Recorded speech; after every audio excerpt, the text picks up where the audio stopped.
La Rueda del Misterio, dirigido por Miguel Ángel Pertierra, música original de José Luis López Durán. Comienza La Rueda del Misterio.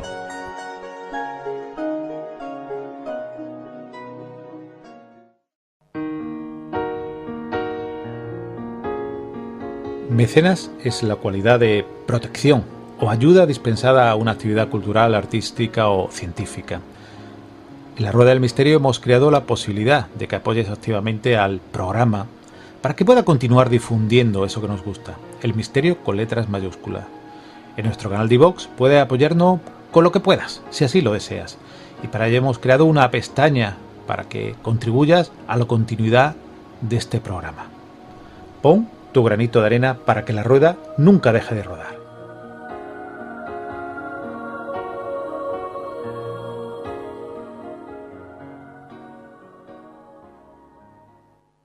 Hola amigos de la Rueda del Misterio. El proyecto atómico, la bomba atómica, el mundo de la energía atómica, la verdad es que está siempre en los elementos principales de nuestra historia.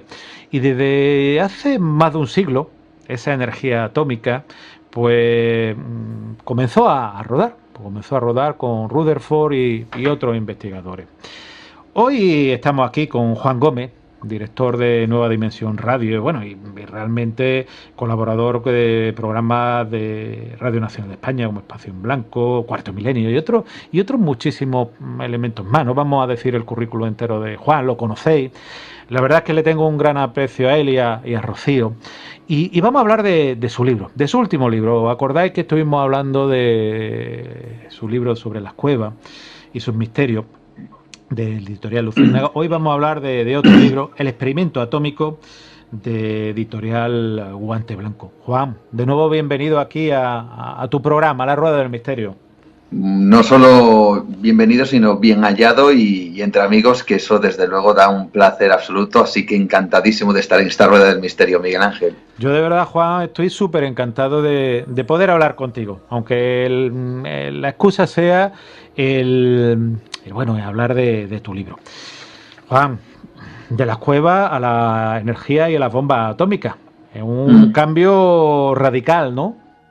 Así es, hemos trasladado nuestra faceta periodística a otros derroteros, hemos salido de la cueva en busca de otros elementos o de otras historias que tienen más de trabajo periodístico, de investigación, de documentación, de contacto con protagonistas de ciertos eventos, y nos hemos alejado quizá un poco de esas leyendas o esas historias que muchas veces navegan entre la superstición, la magia, la mitología, que produce los vamos a decir, escenarios cavernarios o subterráneos de una cueva, aunque por supuesto también había buena parte de investigación también periodística y científica. Pero en esta ocasión me he dedicado a indagar en asuntos que son, yo diría que siniestros, terribles, y que representan lo que el ser humano ha hecho contra el propio ser humano desde que se descubre la potencia, el poder, en este caso destructivo, de algo tan pequeño,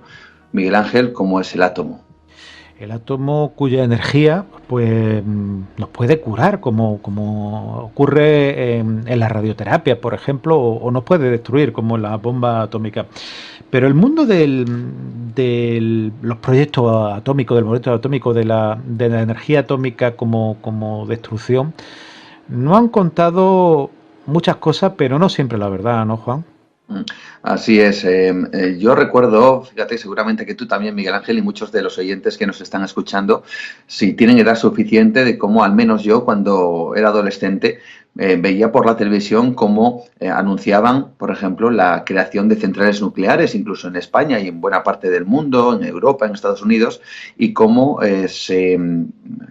yo diría que se publicitaba esas centrales nucleares como la energía del futuro, una energía limpia, una energía de la cual con muy poquitos recursos se conseguía abastecer a gran cantidad de personas, a miles de personas.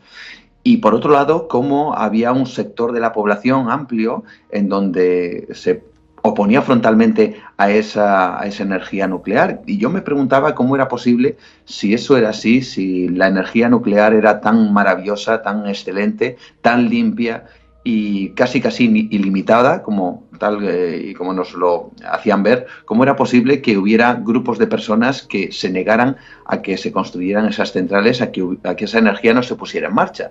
Entonces, pues tirando del hilo y poco a poco a lo largo del tiempo, pues he ido descubriendo algo que parece evidente, parece una especie de secreto a voces, y es que en realidad no sabemos mucho de la energía nuclear. De hecho, incluso a día de hoy, si hablamos de centrales nucleares, por poner un ejemplo, en realidad no sabemos exactamente qué es lo que se cuece detrás de los muros de cada una de ellas. No sabemos exactamente cuáles son esos procesos que consiguen sacar o extraer energía del átomo, y mucho menos sabemos de cuáles son las consecuencias que esto deriva, cuáles son esos residuos radiactivos, cómo se manejan, cómo se utilizan, hacia dónde van, qué es lo que ocurriría o cuáles serían las acciones a tomar en caso de que hubiera un accidente. Bueno, eso estamos hablando de una central nuclear. Si eso lo trasladamos al mundo bélico, a las conocidas bombas nucleares, el tema es absolutamente descorazonador, porque hubo un engaño, un absoluto engaño a nivel mundial para dar a entender que la energía nuclear no solo era el futuro, sino que también iba a llevar, fíjate, a la humanidad prácticamente a las estrellas. Sin embargo, lo más lejos de la realidad, lo que llevó en muchos casos fue a gran cantidad de personas a la muerte, precisamente por el uso de esa energía nuclear. A la muerte de la energía nuclear. De hecho, pues uno de los grandes descubridores descubridoras de la energía nuclear, Madame Curie, premio Nobel por 2 veces por descubrimiento del radio, precisamente, falleció por una leucemia por utilizar esa pezblenda una y otra vez hasta que se obtuvo ese gramo de curio, precisamente.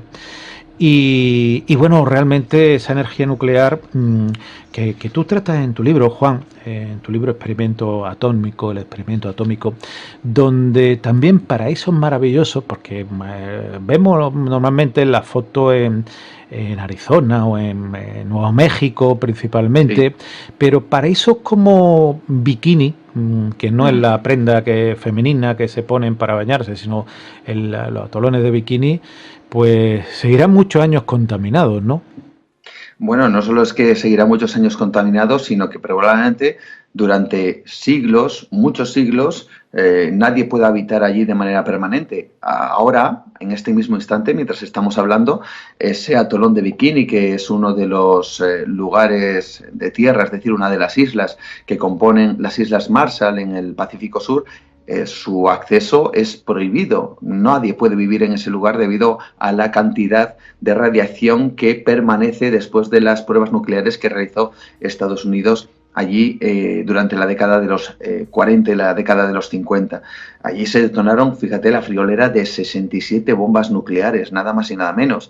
Y esas bombas y esa radiación acabaron por hacer prohibitiva la vida en ese lugar, y por supuesto afectó no solo a los soldados que estuvieron presentes en esas mismas detonaciones, sino también a la propia población local, a los nativos, que de manera terriblemente inocente fueron engañados para que se produjeran esas detonaciones en ese lugar. Detonaciones que no solo iban a probar el poder destructivo, sin duda alguna, de aquellas bombas, sino que también iban a probar cuál era el efecto de la radiación en el ser humano. Fíjate, antes hablabas de Marie Curie, una mujer que muere en el año 1934, tal como dices, a consecuencia de los efectos de la radiación de los componentes que ella misma pudo descubrir. Su ataúd a día de hoy es un ataúd de plomo, y ese ataúd no se puede abrir por lo menos hasta dentro de 3.600 años. ¿Qué significa eso? Que durante 3.600 años los elementos, el cuerpo de Marie Curie es radiactivo hasta que esos componentes que acabaron con su vida pues desaparezcan para siempre. Eso nos tiene que dar la clave que en el año 1934, cuando ella muere, ya se sabe lo pernicioso que es la radiación. Por eso, precisamente, la metieron en un ataúd de plomo. ¿Esto qué significa? Que cuando en el año 1946, después de terminada la Segunda Guerra Mundial, cuando realizan las diferentes pruebas nucleares, ya no solo en las Islas Marshall, sino también, hablo de Estados Unidos, sino también en el desierto de Nevada, muy cerca de la ciudad de Las Vegas, o en diferentes otros puntos del planeta, ya no solo por parte de Estados Unidos, sino también por parte de la Unión Soviética, de Francia, del Reino Unido y de otras naciones, sabían perfectamente que era absolutamente nocivo todo aquello que desprendía una bomba nuclear. Bueno, pues precisamente en ese atolón, en el atolón Bikini, fue el primer experimento atómico para determinar cuál era el efecto que producía la radiación en el ser humano. A mí me llama muchísimo la atención porque me parece alucinante esos vídeos que aparecen, que no solamente aparecen destruyendo casas y edificios, sino soldados que se ponen en unas simples gafas, se esconden como mucho en una pequeña trinchera. Pero cuentan también incluso que habían habitaciones de hoteles que miraban hacia la explosión nuclear. Y bueno, realmente me parece terrible y se ha contado muy poco, ¿no, Juan? Que en un momento determinado esas personas, esos soldados, evidentemente no voluntarios, pues tuvieron esa terrible afectación de la energía nuclear, ¿no? Sí, por supuesto que sí. Fíjate, cuando comentabas las pruebas nucleares que se realizaron en el atolón Bikini y en las Islas Marshall en general, estas pruebas, como decía, tenían un doble fondo, que era el hecho de averiguar cuál era el efecto de la radiación en el ser humano, y se hicieron cosas absolutamente terribles en ese mismo enclave. Pero Estados Unidos había preparado, a través de su Comisión de la Energía Atómica, una comisión que yo la llamo en el libro la Comisión de la Muerte, porque tuvieron carta blanca, un cheque en blanco para poder hacer lo que quisieran, para poder sacar adelante cualquier tipo de proyecto que incluyera la experimentación con el átomo y con la energía atómica. A tal punto que decidieron hacer algo muy curioso e interesante al mismo tiempo, que esto también se podría desarrollar a nivel sociológico y psicológico, sin duda alguna. Y es que tanto la Comisión de la Energía Atómica como el propio gobierno de Estados Unidos decidieron engañar a la población. Es decir, lejos, y esto es alucinante, porque ahora podríamos pensar que una fuerza tan poderosa como una bomba atómica y su poder destructivo habría que mantenerlo en secreto, y que las pruebas que se realizarán pues tendrían que ser lo más veladas posible, y que la información nos trascendiera precisamente para que, vamos a denominar, que el enemigo no supiera ciertos detalles. Sin embargo, Estados Unidos realizó todo lo contrario, publicitó de manera expresa prácticamente cada una de las detonaciones que se iban a realizar, por ejemplo, y tal como dices, en el desierto de Nevada, muy cerca de esos hoteles de Las Vegas. Y a tal punto se publicitaron que, por ejemplo, a la población se les añadía como complemento a sus vacaciones en esa famosa ciudad la posibilidad de poder ver desde el propio balcón de su habitación, desde la propia piscina del hotel, una explosión, una detonación nuclear, evidentemente sin ningún tipo de protección. Incluso los hoteles, algunos hoteles, tenían un calendario de detonaciones que el propio gobierno de Estados Unidos les ofrecía, para que supieran sus clientes a qué hora, qué día y a qué hora se iban a realizar las detonaciones, y así que estuvieran pues atentos a ese supuesto espectáculo destructivo. Claro, esto tenía una segunda lectura, lo acabas de mencionar. Aquellas personas que se acercaban para poder observar aquello no tenían ningún tipo de protección, y tanto el gobierno de Estados Unidos como la propia Comisión Nacional de la Energía Nuclear no tenía ninguna intención de informar al ciudadano cuál era el peligro que sobrevenía después de la explosión, es decir, el peligro de la radiación. ¿Por qué precisamente? Pues porque querían averiguar cuáles eran los efectos que a largo, a medio o a corto plazo podía tener la radiación en el ser humano, porque así podrían quizá utilizar esa misma radiación como un soldado invisible. Tenemos que tener en cuenta que durante mucho tiempo la guerra convencional, incluso con bombas, con balas, con metralletas, estas no dejaban de ser una guerra vamos a decir, demasiado física. La bomba caía, tú la veías, explosionaba y una vez que explosionaba, bueno, pues te podías acercar a la zona, vamos a decir, sin cierto peligro. Pero ¿qué es lo que ocurría con las bombas nucleares? Que tenían un soldado invisible, que era la radiación. Y Estados Unidos, en ese afán por conseguir dominar el mundo, y también lo hizo la Unión Soviética, quiso averiguar qué capacidad tenía ese soldado invisible de terminar con el enemigo. Y para poder hacerlo, en vez de atacar, evidentemente, a un país como pudo ser tanto la Unión Soviética como Estados Unidos, lo que quisieron fue probar esto mismo con sus propios ciudadanos. Así que Estados Unidos engañó prácticamente a toda la población, que era totalmente ignorante respecto a la energía nuclear, al átomo, a la radiación. Les decían, por ejemplo, que iba a ser el futuro, que iban a tener lavadoras que iban a funcionar con energía nuclear, que iban a tener trenes que iban a funcionar con energía nuclear, televisores, o sea, les habían convencido plenamente que todo lo nuclear iba a transformar su vida para siempre. Y como decía antes, la transformó, pero para mal. Muchas de esas personas que vieron esas explosiones desde los hoteles, muchas de esas personas que por cierto, Miguel Ángel, pagando $3, les acercaban en autobús todo lo posible hasta la explosión nuclear para que la vieran como un espectáculo más, como un atractivo, casi como si fueran fuegos, eso sí, carísimos fuegos artificiales, pero que en el fondo lo que buscaban era conocer cómo era la reacción corporal al cabo de las semanas o de las horas o de los años tras la exposición a la radiación. Y esto, sin duda, era un auténtico experimento atómico global en el mundo. Llama la atención, no sé si el desconocimiento o la imprudencia del ser humano. Yo recuerdo, pues, dentro de las cosas que se realizaban en medicina, para las vegetaciones, en los niños se utilizaban varitas. Hace muchos años, yo no lo he llegado a ver físicamente, pero sí lo he llegado a estudiar, que utilizaban varitas radiactivas, que cuando han pasado muchos años, esos niños que se utilizaron las barritas radioactivas para reducir las vegetaciones, producían un carcinoma que llamamos un cáncer de cabo en la zona donde habían estado las vegetaciones. Cosas tan terribles. Pero si te parece, vamos a hacer un poquito de historia. Nos vamos a ir al 17 de enero de 1966. En un lugar llamado Palomares, al sureste de la península ibérica, en la altura, a 33.000 o algo más de pie, pues un B-52 y un avión nodriza KC-135 chocan y se caen una serie de bombas atómicas, aunque parezca mentira. Caen varias bombas atómicas y, de hecho, tú en tu libro, en la contraportada, aparece un político de la época bañándose en el mar, porque las bombas cayeron en el mar, no detonaron, pero cayeron en el mar. Una fotografía muy polémica, porque muchos dicen que no se bañó en Palomares, sino pues, muchísimos kilómetros más para acá o más para allá, me da exactamente igual, pero que realmente no sabemos lo que volaban sobre nuestras cabezas, ¿no, Juan?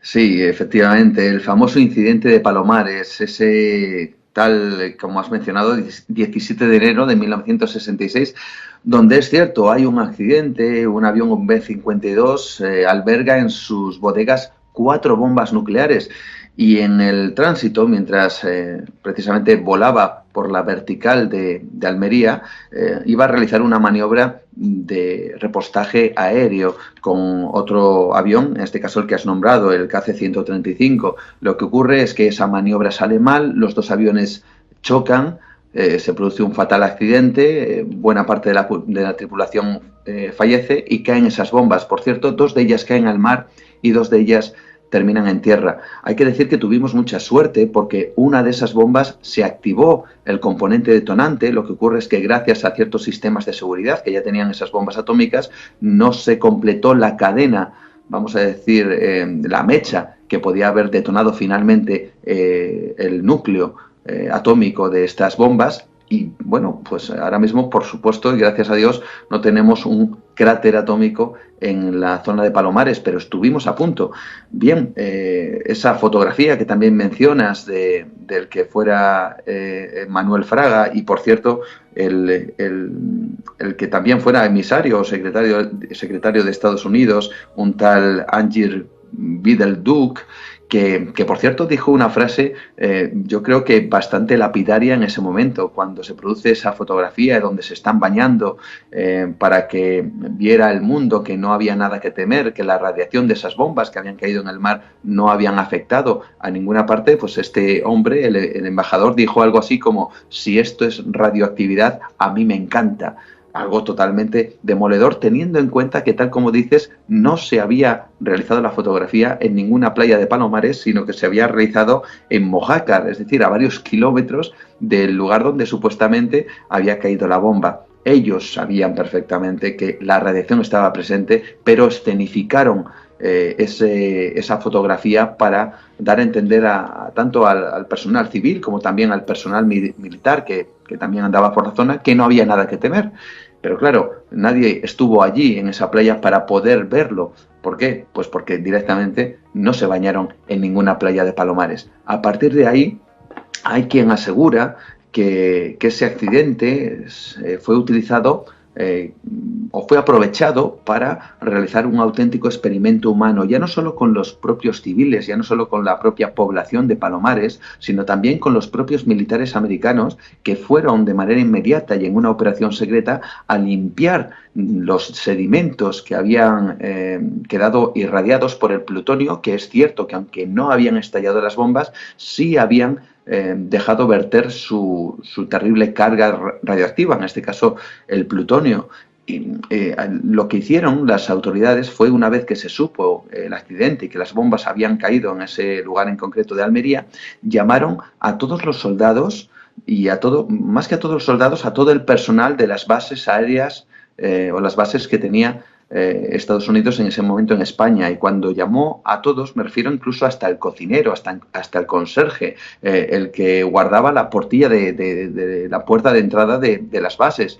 Es decir, gente que no tenía ni idea de lo que era el tema atómico ni la radiación. Tampoco lo tenían los soldados, porque tenemos que entender que para, sobre todo la Comisión de la Energía Atómica en Estados Unidos, los soldados, y tal como rezó uno de sus miembros o unos de sus directivos, él mismo llegó a decir que los soldados eran personas totalmente disciplinadas e ignorantes, y que eran manipulables. Por lo tanto, lo que hicieron con ellos fue llevarles hasta Palomares, hacer que limpiaran toda la zona y, de paso, aprovechar, según dicen, que toda esa radiación les impregnara sus cuerpos para poder descubrir cuáles eran los efectos. Fíjate, un detalle realmente, yo diría que siniestro, es lo que me comentaron algunos veteranos atómicos que estuvieron allí, y es el hecho de que durante ese periodo que estuvieron limpiando los sedimentos radiactivos de Palomares, les hacían comer gran cantidad de tomates, por la mañana, por la tarde, al mediodía, por la noche, tomates que habían sido extraídos de las granjas cercanas, es decir, granjas que habían sido contaminadas asimismo por esta misma radiación debido a estas bombas. Es decir, para ellos, a día de hoy, y ya pasado el tiempo, están convencidos que fueron auténticos conejillos de indias, en donde aprovecharon las autoridades, dicen que tanto españolas como norteamericanas, para poder comprobar cuál era el efecto radiactivo en sus cuerpos. Les daban, por ejemplo, unos pequeños, casi finísimos trajes que les decían que les iban a proteger de la radiación, y para protegerles de la radiación o eliminarla, les engañaban diciéndoles que con una escoba y con un poquito de agua esa radiación desaparecía. Algo enormemente brutal. Si tenemos en cuenta que además esos mismos trajes, en vez de desecharlos o bueno, vamos a poner que lavarlos, pues lo que hacían era literalmente dárselos tal como estaban, contaminados, al siguiente turno de trabajo. ¿Qué hicieron con todos esos sedimentos radiactivos? Es un misterio. Ellos mismos me decían que llevaban esos sedimentos a gran cantidad de barriles, esos barriles los metían en gran cantidad de camiones, y esos camiones iban a un destino desconocido y secreto que a día de hoy, por lo menos, no hemos alcanzado a ubicar exactamente. Lo que ocurrió en Palomares fue un accidente, pero lo que vino después, sin duda alguna, para muchos fue un experimento atómico. Un experimento atómico que precisamente, Juan, se habla o se dice, me gustaría que nos lo aclarase, pues que en aquel momento los políticos, Franco mismo, que era el que estaba aquí en España, el dictador Franco, intentó aprovechar para hacer la bomba atómica española, ¿no? Sí, hay que tener en cuenta una cosa, cuando acaba la Segunda Guerra Mundial y acaba precisamente con esas dos bombas, la de Hiroshima y Nagasaki, que sin duda pues transformaron ya no solo o dieron lugar al final de la guerra, sino que yo creo que transformaron incluso la forma en la que la guerra se concebía hasta ese mismo instante. Todo el mundo quería tener su propia bomba nuclear. Estados Unidos había iniciado ese viaje atómico. También, por supuesto, la Unión Soviética, con ese gran poder, quería tener, evidentemente, su propia bomba nuclear, pero otros países también, porque veían que las cosas habían cambiado. Ya no era la guerra convencional, sino que había subido un nivel de destrucción mucho más terrible, fíjate, tan solo con el uso de una bomba. ¿Qué es lo que ocurre? España también, durante los años 60, prevé la utilización de las bombas nucleares como arsenal propio para incorporarlo como cualquier otro país. Bien, para esto, Franco, la administración, vamos a decir, de Franco, lo que llevó a cabo fue un proyecto secreto llamado Proyecto Islero, que de alguna forma quería conseguir los materiales fisibles para luego incorporarlos a las bombas atómicas. Hay que decir que hay ciertos materiales, por ejemplo el plutonio, que no se encuentra en la naturaleza en estado normal. Uno no se va, pica una roca y encuentra plutonio. El plutonio hay que fabricarle. El plutonio es un elemento que nace de la artificialidad de la unión de ciertos elementos que son producidos o creados en las centrales nucleares. ¿Cuál era la excusa? Bueno, pues la excusa de la época franquista era crear diferentes centrales nucleares en España que, vamos a decir, dieran electricidad a la población, pero cuyo origen principal, cuya misión principal no sería la de llevar la energía eléctrica a las poblaciones, sino la de crear precisamente ese plutonio que serviría para alimentar las bombas nucleares. Hay que decir que durante mucho tiempo se instauraron, incluso se llegaron a construir algunas de estas centrales nucleares hasta que intervino nada más y nada menos que el propio Estados Unidos. Hay que tener en cuenta que Estados Unidos había comenzado esa era nuclear y quería tener el control de todas las bombas o el mayor control posible, porque además se iniciaba la llamada Guerra Fría. El mundo estaba en guerra, la única diferencia es que no se habían lanzado un solo tiro, pero el ambiente era totalmente bélico y en ese ambiente no se podía dejar a la ligera que cualquier país tuviera su propia bomba nuclear. Así que Estados Unidos presionó de manera muy contundente, en este caso, al régimen dictatorial de Franco, para que no consiguieran armar ese proyecto llamado Proyecto Islero y de paso no consiguieran armar la primera bomba nuclear en España. Dicen que hubo incluso una reunión bastante, vamos a llamarlo que a cara de perro, entre el secretario de Defensa, el secretario de Estado americano, Henry Kissinger, y Carrero Blanco, el que fue presidente del gobierno en esa época, y que de esa reunión no salió nada bueno. Bueno, según cuentan, y esto ya forma parte de la conspiración, todos sabemos que Carrero Blanco muere en un atentado que perpetra la banda terrorista ETA. Mientras va con su coche, la banda terrorista ha puesto una terrible carga explosiva justamente debajo del asfalto, la hace estallar en el momento que sale o que el coche está justamente encima de ella, lo hace volar por los aires y muere Carrero Blanco. Bien, esta bomba tenemos que recordar que se hizo estallar muy cerca de la Embajada de Estados Unidos. Bien, hay quien piensa y hay quien incluso asegura, y así lo marco en el libro, que la muerte de Carrero Blanco, el magnicidio de Carrero Blanco, fue precisamente producto de esa falta de conexión o esa falta de acuerdo entre Estados Unidos y España. Era muy raro, desde luego, y sigue siendo muy raro que cerca de la Embajada de Estados Unidos nadie se hubiera dado cuenta que hubiera una serie de personas, en este caso la banda terrorista ETA, que hubiera estado por las alcantarillas, por debajo del asfalto de aquel lugar y que la propia Embajada de Estados Unidos no se hubiera dado cuenta. Lo que dicen algunos es que Estados Unidos esperó a esa reunión, dependiendo de cómo saliera. Hay quien asegura que la CIA iría a informar a Carrero Blanco y a todo su gobierno sobre ese atentado, pero que si la reunión acababa mal, el silencio se haría sobre las bocas de los estadounidenses. Dicen que fue eso, precisamente lo segundo, lo que provocó finalmente la muerte del presidente en aquella época, Carrero Blanco.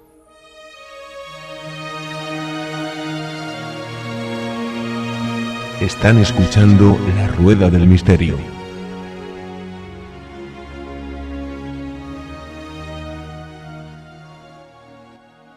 Llama la atención, y a mí me llama la atención dos cosas que tú has comentado. La primera, que Hilero, yo no soy taurino, ni defiendo ni ataco, tengo mi opinión, pero evidentemente me la guardo. Hilero fue el toro que mató en Linares, Jaén, a Manolete, uno de los grandes toreros de la tauromaquia española, y que realmente llama la atención como los políticos utilizaron el nombre de Hilero. Yo creo que, y de hecho aquí en España hay un refrán que dice: me echa las culpas hasta de la muerte de Manolete, o directamente dice: me llaman Hilero, y ya uno dice: ¿por qué te llaman Hilero? Dice: porque me echa las culpas hasta de la muerte de Manolete, ¿no? Es una cosa que llama la atención de los políticos. Y otra cosa que llama la atención de lo que tú cuentas es que decían que la embajada norteamericana en aquella época tenía detectores sísmicos. Y evidentemente la banda terrorista ETA tuvo que horadar, tuvo que taladrar, tuvo que mover tierra, y esos detectores sísmicos se hubieran detectado. Que parece, pues por todo lo... como ocurre, pues como ha ocurrido en otros eventos, como ocurrió cuando el Maine en 1898, pues bueno, pues quizás miraron hacia otro lado o crearon, no lo sé, ya la historia da o quitará razones.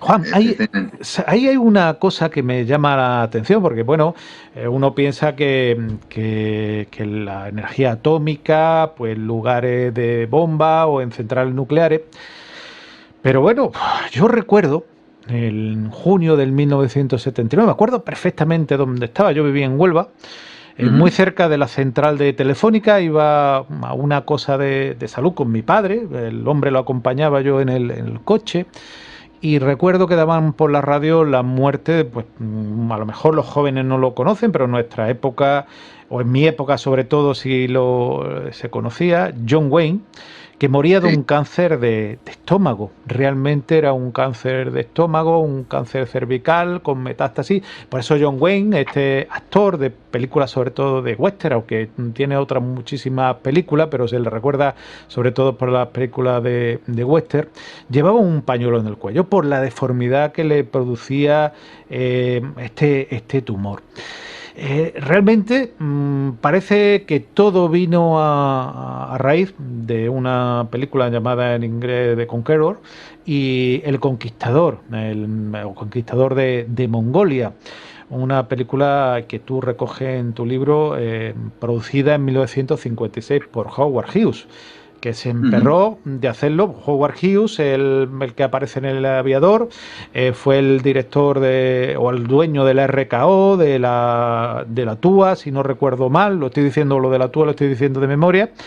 Pero también ese hombre que al final, pues esa fobia por las infecciones, acabó muriendo de un simple resfriado. Por eso digo que ese multimillonario Howard Hughes se encabezonó, porque también era director de cine, de llevar a todo el reparto, incluidos los actores principales, a Mongolia, incluso traerse tierra de Mongolia, ¿no? Bueno, es una de esas excentricidades, que tenía este piloto, director y también cara dura, según dicen algunos, de Howard Hughes. La verdad es que sí, el Conquistador de Mongolia es una de esas películas recurrentes y malditas que, como bien dices, algunos afirman que acabó con la vida del insigne John Wayne. Hay que tener en cuenta, de nuevo, una vez más, esas pruebas nucleares que se realizan en Estados Unidos, y en concreto una en especial, la que fue llamada como Harry el Sucio, que nada tiene que ver con la famosa también serie de películas de Clint Eastwood, ni mucho menos, sino que la llamaron Harry el Sucio porque el 19 de mayo de 1953 se lanza una bomba en la zona de Utah, en el desierto de Utah, y esta bomba, que se había bautizado como Harry, fue tan destructiva y los vientos que en ese momento se levantaron radiactivos, diseminaron gran cantidad de territorio y acabaron por contaminar tal área de la zona que fue denominada finalmente esa bomba como Harry el Sucio, debido a la gran cantidad de radiación que diseminó precisamente esa detonación. Yo incluso añado en el libro una fotografía de ese momento de la detonación, ¿no? Un momento evidentemente terrible. Bueno, pues tiempo más tarde es cierto que Howard Hughes y el propio John Wayne, que por cierto hay que decir, esto es anecdotario, John Wayne, que bien decías, había hecho siempre películas del oeste, se iba a meter en el papel, fíjate, de un guerrero mongol, nada más y nada menos. Había que maquillarle, había que ponerle un bigotito. Ahora mismo lo vemos y se parece más al bigote del antiguo actor Mario Moreno Cantinflas, y tenía que tener un aspecto asiático, nada que ver con ese rudo personaje del oeste al que teníamos acostumbrados. Bueno, pues dicen que incluso John Wayne insistió verdaderamente en tener ese papel y que quiso por todos los medios poder conseguirle, hasta que John Hughes se lo dio. Bueno, pues llegaron allí a ese desierto donde tiempo antes se había detonado esa bomba, y tras el rodaje, la verdad es que empezó a haber una serie de extrañas muertes que tenían todas que ver, ellas con cáncer, y que tenían que ver con diferentes enfermedades. Fíjate, hay incluso escenas donde está el propio John Wayne con un medidor Geiger, y esto es alucinante, en el propio desierto donde se estaba rodando esa película, pues para comprobar por dónde había radiación y por dónde no, pero el propio actor John Wayne. Bueno, hay que decir tan solo que en aquel desierto estaba completamente envenenado, pues se estima que el 45% de los que trabajaban en la película sufrieron dolencias relacionadas con la radiación. Principalmente fueron procesos cancerígenos. Fíjate, de las 220 personas que componían el equipo, 91 desarrollaron diferentes procesos cancerígenos.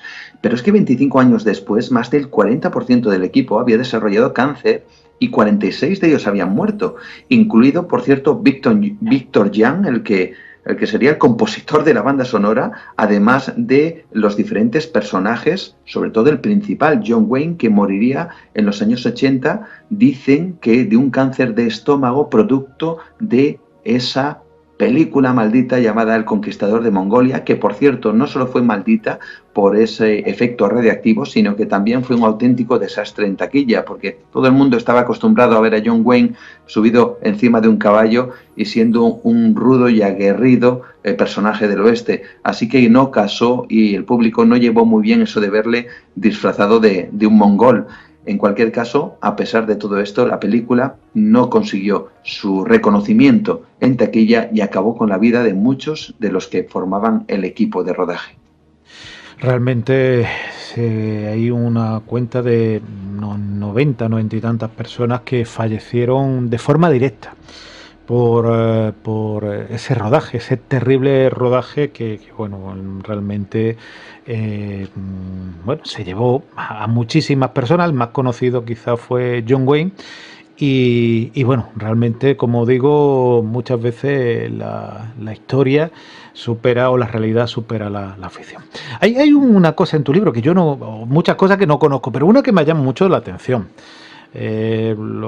Para quien no sepa por dónde vive, tú vives en Cantabria, en Santander, al norte de España, y yo sabía que el K8 en el Golfo de Vizcaya, que el golfo que hay entre la península ibérica y Francia, pues hubo también problema nuclear, ¿no? Sí, efectivamente. Hablamos de lo que serían diferentes, vamos a denominar que accidentes que acabaron produciendo, en este caso, un terrible legado, ¿no? Tenemos que hablar que, y lo he mencionado antes, durante la Guerra Fría, Es cierto que no se disparó, vamos a decir, de manera oficial, no hubo una contienda, no hubo una declaración de guerra entre las diferentes partes de manera oficial, pero eso no significaba ni mucho menos que no hubiera habido ningún tipo de confrontación terrible incluso dentro de ese momento, y que además eso tampoco significaba que las fuerzas militares de los diferentes países que en ese momento tenían esa tensión internacional, pues no quisieran hacer todo lo posible pues para espiar, para averiguar o para llegar a las costas, incluso para realizar algún tipo de maniobra que consiguiera en un momento determinado, si esta guerra finalmente se producía, pues tener cierta experiencia y atacar de la manera más efectiva posible al enemigo. Bien, pues durante ese periodo es cierto que los mares, y España no fue ajeno, el Cantábrico, fue escenario de lo que serían las idas y venidas, sobre todo, de submarinos soviéticos, en menor medida estadounidenses, que navegaban las aguas y que en sus bodegas lo que llevaban eran terribles cargas atómicas, cargas nucleares en forma de bombas, pero también en forma de central o de núcleos radiactivos, ya que eran submarinos nucleares que se movían o se impulsaban gracias a la energía atómica y gracias a un reactor nuclear que hacía que toda esa energía pues saliera y fuera aprovechada por el submarino. Bien, pues precisamente uno de esos submarinos, de los muchos que desde luego tuvieron accidentes, fue el que mencionabas, ¿no? El K8, esa amenaza del Cantábrico, y que ahora mismo se encuentra en un lugar indeterminado. Se cree que a más de 3.000 metros de profundidad, pero es una creencia, en un lugar indeterminado a unos 640 kilómetros de la costa.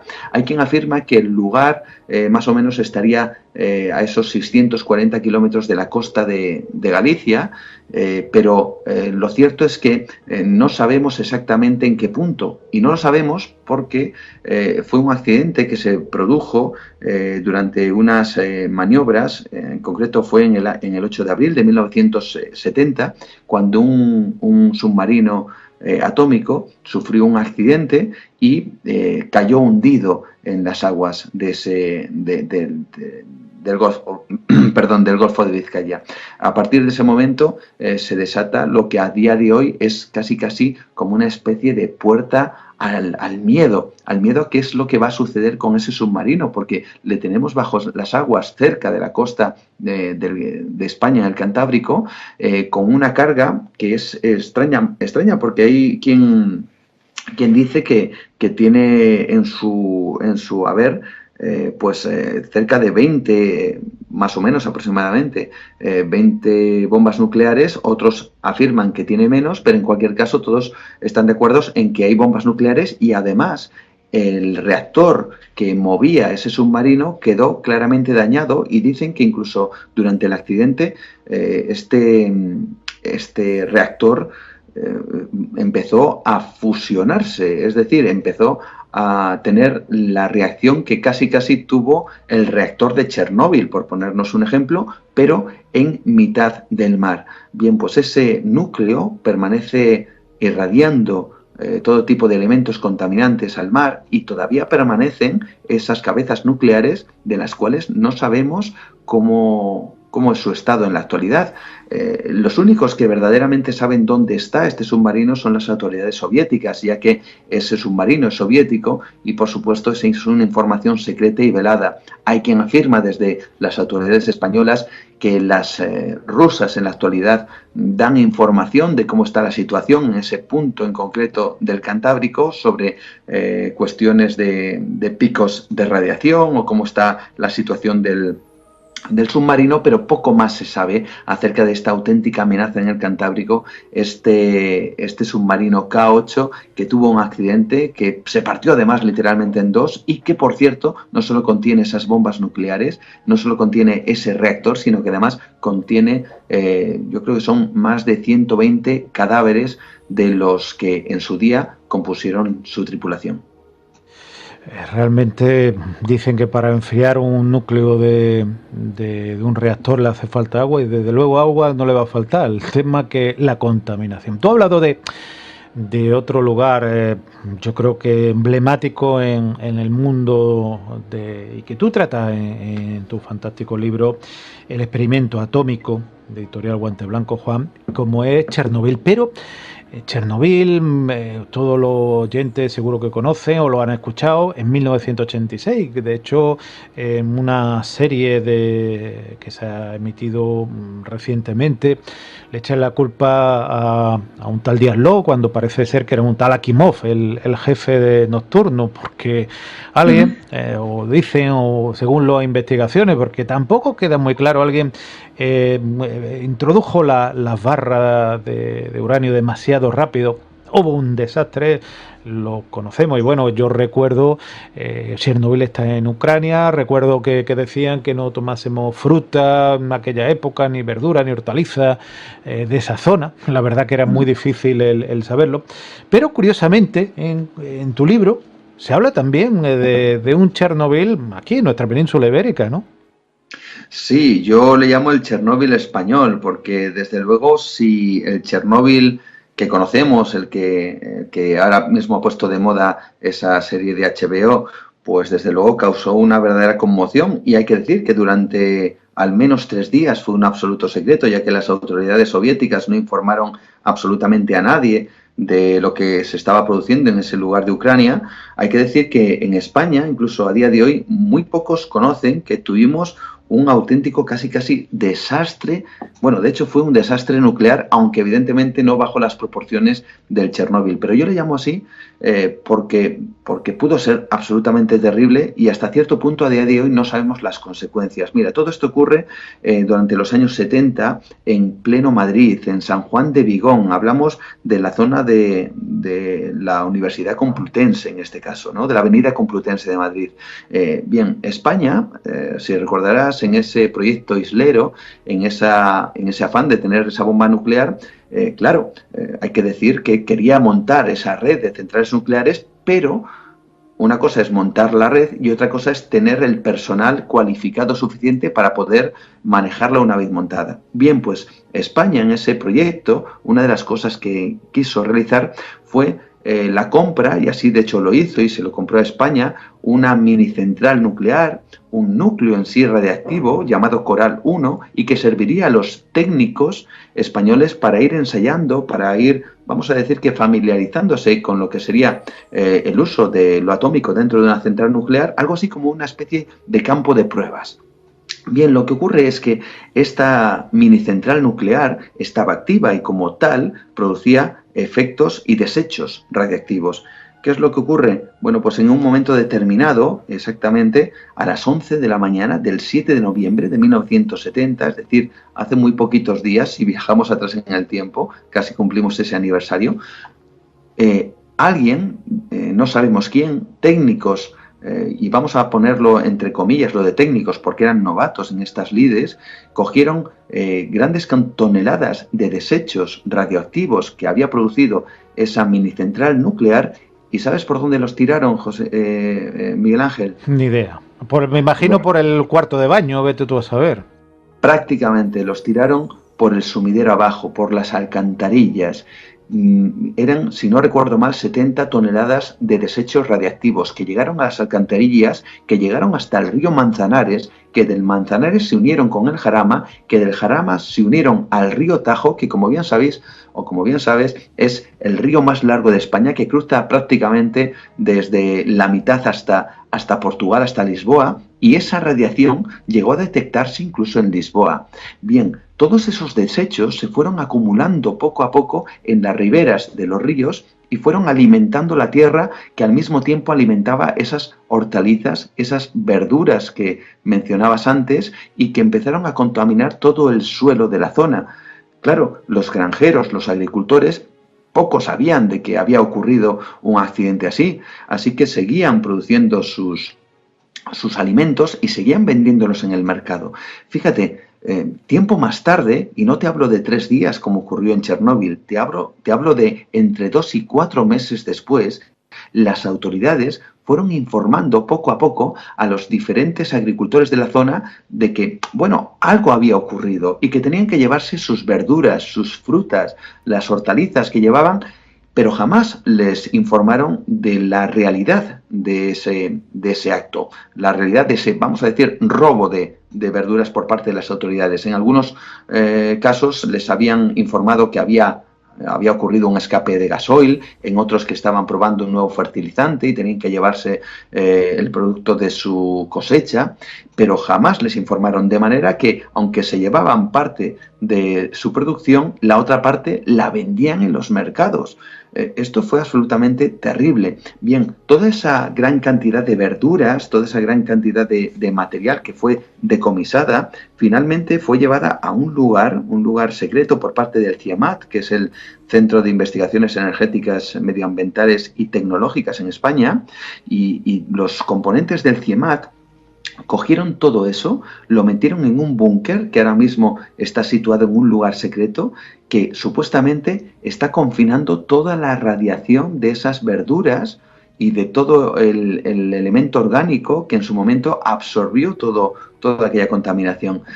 Tenemos un auténtico cementerio nuclear, hay que decirlo así, parece de chiste, de verduras radioactivas en España, pero que desde luego produjo una gran contaminación a lo largo prácticamente del río Manzanares, el Jarama, el Tajo, y quién sabe cuáles fueron las consecuencias de esa cantidad de toneladas y toneladas de desechos radiactivos que llegaron a seguramente que incorporarse a las personas que consumieron esos productos o a las personas que vivían en la ribera de los ríos que finalmente fueron contaminados por este núcleo, el Coral 1, que sirvió para ese propósito que tenía Franco, como era el crear una bomba nuclear.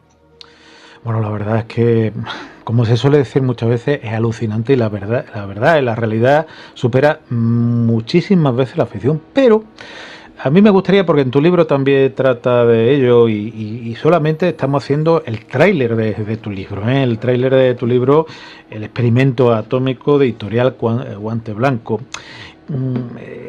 Tu programa Nueva Dimensión, de la cual recomendamos, y después me va a dejar que haga una pequeña referencia a algo relacionado con este tema. Pues realmente muchas veces tratamos temas de misterio, de lucubraciones o de conspiranoia. Muchas veces se habla de ello.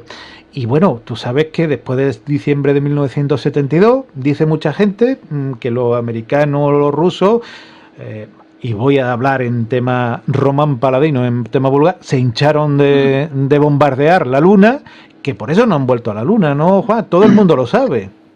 Sí, es una de esas que yo llamo en el libro, pues, leyendas urbanas, ¿no? Mitos o secretos, ¿no? Y bueno, pues forma parte siempre de ese misterio que ha rodeado a la Luna. Ya sabes que hay muchas conspiraciones alrededor de la Luna, que si se llegó a la Luna y se encontraron ciertas instalaciones o ciertas estructuras milenarias antiguas creadas por algún tipo de entidad desconocida. También ya sabes que existe la conspiración de que jamás se llegó a la Luna y que todo fue un auténtico montaje, un engaño, etcétera, etcétera, etcétera. Incluso los terraplanistas dicen que la Luna pues no es redonda y que es un satélite artificial creado por una entidad. Bueno, en fin, ya sabes que hay muchos mitos, pero uno de ellos es cierto, que es muy recurrente, es el hecho de que, ya sabemos, todo el mundo retransmitió en directo en el año 69, pudo ver en directo cómo el hombre aparentemente llegaba a la Luna, y a partir de ese momento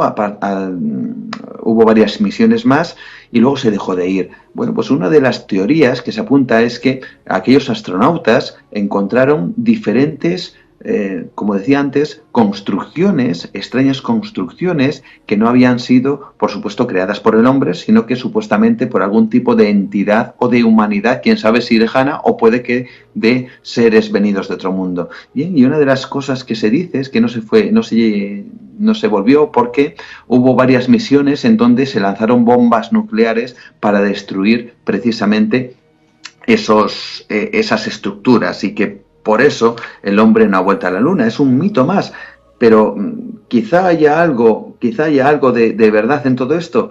Bueno, pues no lo sabemos. Lo cierto es que Estados Unidos sí tuvo algún conato para poder enviar algún tipo de en esa era nuclear, de armamento a la atmósfera, incluso quién sabe si poder hacerla detonar en la Luna. Hay que decir que efectivamente Estados Unidos sí incluso llegó a detonar una bomba nuclear con un desastre terrible, por cierto, que produjo a nivel global, a nivel mundial, en una operación llamada, si no recuerdo mal, Starfish, algo así como pez estelar, y en donde se detonó una bomba de grandes dimensiones y de gran capacidad destructiva, pero más allá de la atmósfera, es decir, en el espacio exterior. La detonación fue tan terrible y tan convulsionante que incluso cambió el componente, o vamos a determinar que la estructura del campo magnético de la Tierra, algo que no se esperaban los científicos y que evidentemente les llevó a determinar que jamás volverían a hacer ningún tipo de prueba en el espacio para detonar una bomba nuclear, simplemente por el hecho de saber qué es lo que ocurría. Fíjate, esa detonación produjo parones eléctricos en diferentes partes del mundo. En Hawái, por ejemplo, se vieron auroras boreales en lugares donde eran impensables. Y todo también producto de esa perturbación que tuvo el campo magnético de la Tierra, producto también, evidentemente, de ese efecto de la bomba en ese proyecto terrible. Bueno, pues todo eso yo creo que fue una mezcla que al final acabó llevando al mundo a pensar que la Luna tenía esas estructuras que muchos autores, es decir, hay que reconocerlo, que defienden a día de hoy, y muchos hay los que defienden que Estados Unidos en concreto lanzó una serie de bombas nucleares en la Luna y que por eso no se ha vuelto. Bueno, ahí queda desde luego el mito, la historia, y nunca sabremos de verdad si eso fue así o no. Yo me va a permitir que le ponga muchos paréntesis, lo he dicho de forma irónica, lo que todos sabemos, porque bueno, un poco menos que lo vieron. Yo digo que si hubiera explosionado una bomba nuclear, tanto debajo de tierra, que ya es difícil trabajar en esa zona, se hubieran traído helio 3, que es mucho más productivo, como hubiera en la superficie, lo hubieran visto desde cualquier parte del mundo, por lo menos de la zona oscurecida, de la zona que estuviese de noche. Juan, estamos llegando al final y antes, bueno, de preguntarte por tu programa, me va a permitir que recomiende, y sobre el tema, yo recuerdo, además, también recuerdo dónde estaba, además porque me impactó y te mandé incluso un mensaje sobre un programa que hiciste en Nueva Dimensión Radio, en tu fantástico programa, que ahora hablaremos de él, sobre Alexander Litvinenko, ese espía que hizo en Londres y lo matan con polonio. Realmente este hombre lo asesinaron, pues también. La radiación no lo hemos dicho, pero una forma del asesinato y de un juego de espía. Cuando juego lo pongo con muchas comillas, por no decir, bueno, un asesinato impune, ¿no?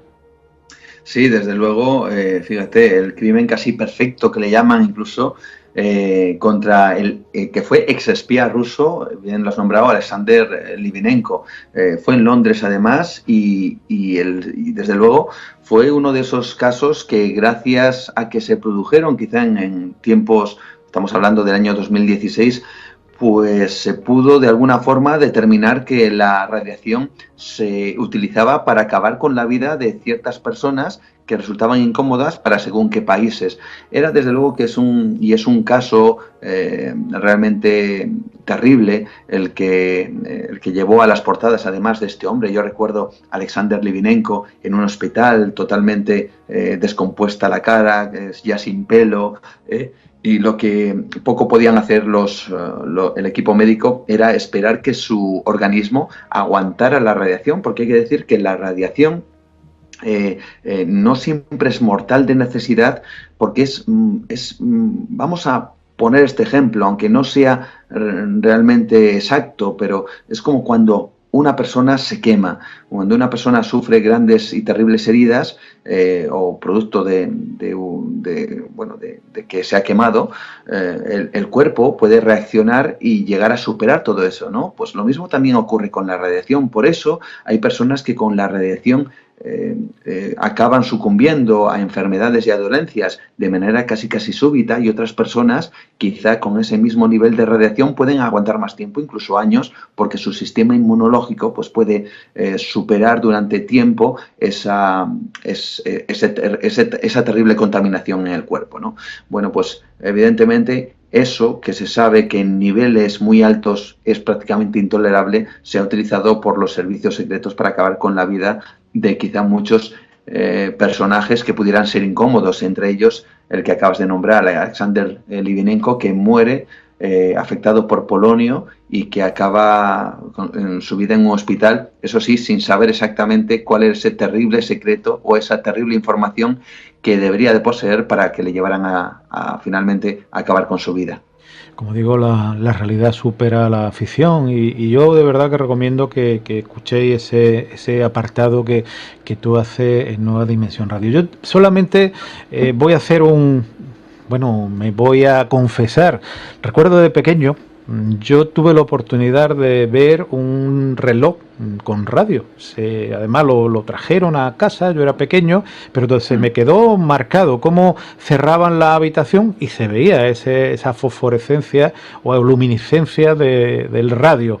No sé lo que pasó con él y su dueño tampoco, evidentemente, pero hasta ahí llegó el tema de la radiación, a ponerlo, a pintar relojes, entre otros, incluso amuletos, había amuletos con radio y agua, bueno, muchísimas cosas que tú cuentas en tu fantástico libro El experimento atómico, editorial Guante Blanco. Juan, no me quiero despedir sin que nos hable, por favor. Nueva Dimensión Radio, programa, y lo digo una y otra vez, y lo digo cuando estás tú y también cuando no estás, Yo de verdad que es un programa que me encanta, de verdad, tanto tú como Rocía, como Pablo Tresgallo, que también pues ahora está en un impasse de espera, como cuando llega Miguel Ángel Ruiz o cuando todo tu entrevistado, pero de verdad, enhorabuena por el programa.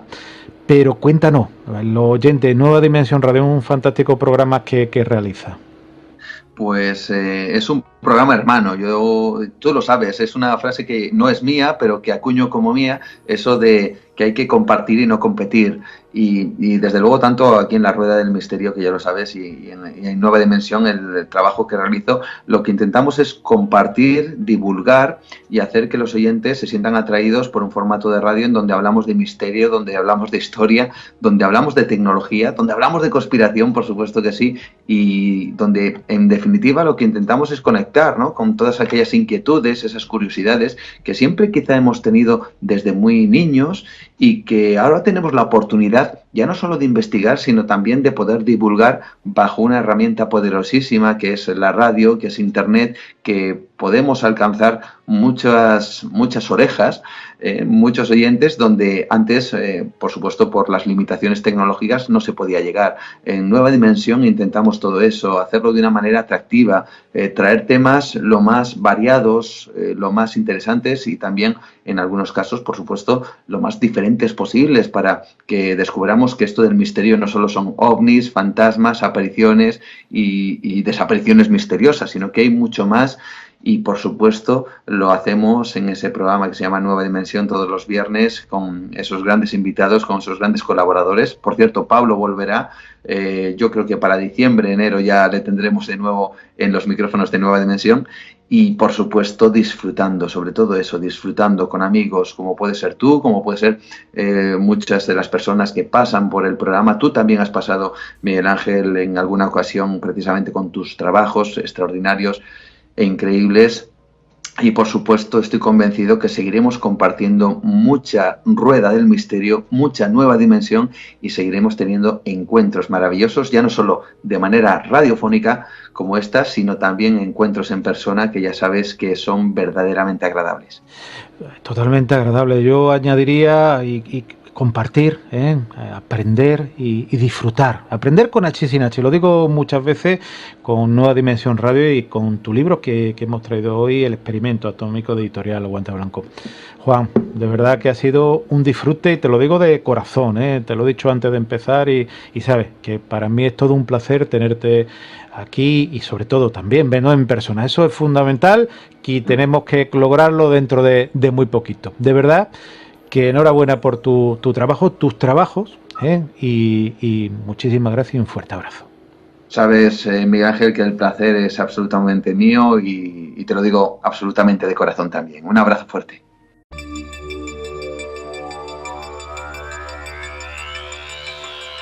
Han escuchado La Rueda del Misterio. Pueden visitarnos en www.laruedadelmisterio.es.